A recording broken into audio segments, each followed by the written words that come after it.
মসজিদের ইমামের 500 টাকা 1000 টাকা বেতন বাড়াতে আপনাদের দ্বিধা সংকোচ বোধ হয়, হ্যাজিটেশন ফিল হয়।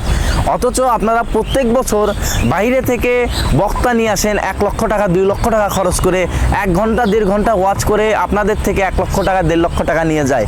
অথচ ঝড় বৃষ্টি, সামাজিক প্রাকৃতিক দুর্যোগের ভিতরে যে ইমাম, যে মুয়াজ্জিন মসজিদে আজান দেয় এবং আপনাদেরকে দিনের পথে আসার জন্য 5 বার আল্লাহর পথের দিকে ডাকে, আপনারা তাদের বেতন 500 টাকা 1000 টাকা বাড়াতে আপনাদের সমস্যা হয়। অথচ বাইরে থেকে বক্তা নিয়ে এসে আপনাদের 1 ঘন্টা তাদের কথা শুনে তাদেরকে 1 লক্ষ টাকা 2 লক্ষ টাকা দিতে বাজে না। আসলে ভাই, হুজুরদের 5000 টাকায় সংসার চলে না। তারা মানুষকে বলে না বিধায় আপনারা বুঝতে পারেন না। আপনারা ভাবেন যে হুজুররা কিভাবে এত ভালো থাকে। হুজুরদের উপর আল্লাহর রহমত আছে, কিন্তু টাকা ছাড়া ভাই এই দুনিয়াতে কিছু হয় না। আপনার 1 সপ্তাহ বাজার করতে গেলে সর্বোচ্চ বা সর্বনিম্ন 5000 টাকা লাগে। আর অথচ ওই বেতন, ওই 5000 টাকায় একজন মসজিদের ইমামের বা একজন মুয়াজ্জিনের বেতন। আপনার 1 সপ্তাহের খরচের টাকা দিয়ে তারা পুরো মাস কিভাবে চলে? প্রশ্নটা এখানেই আমার। তাদেরকে 500 টাকা 1000 টাকা বাড়িয়ে দিতে আপনাদের সমস্যা কোথায়? অথচ আপনারা বাইরের দিকে খরচ করতেছেন। হুজুরদের বেলায় কেন এত অবহেলা, কেন এত অবজ্ঞা?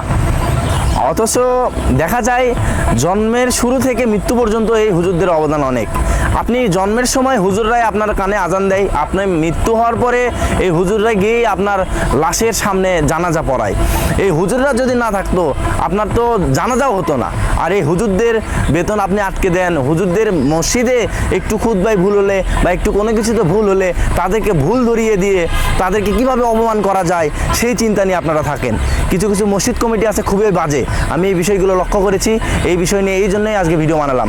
তো হুজুরদেরকে আপনারা নিম্নমানের দৃষ্টিতে দেখবেন না। আর হুজুররা আমাদের দেশে একটি সম্পদ, ধরতে গেলে রাষ্ট্রীয় সম্পদ। তারা আমাদের সব সময় পাশে থাকে।